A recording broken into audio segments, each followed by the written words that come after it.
अजय गोयल यांनी देशात मतदान सक्तीचे आणि मतदान न केल्यास अटकेची मागणी करणारी याचिका सर्वोच्च न्यायालयात दाखल केली होती.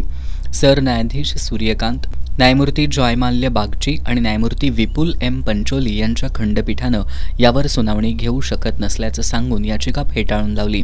याचिकाकर्त्यानं जे हेतुपुरस्सर मतदानापासून दूर राहतात त्यांचे सरकारी लाभ रोखण्यासाठी मार्गदर्शक तत्त्वे जारी केली जावीत अशी मागणी केली होती.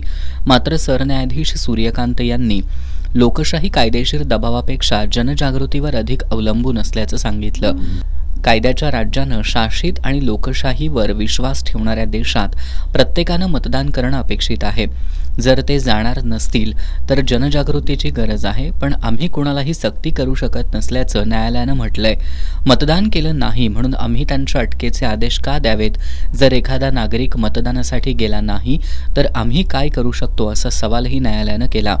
मतदाना दिवशी असलेल्या इतर जबाबदाऱ्यांमुळे अनेक नागरिक मतदान करू शकत नाहीत हे समजून घेतलं पाहिजे असंही न्यायाधीश सूर्यकांत यांनी नमूद केलंय.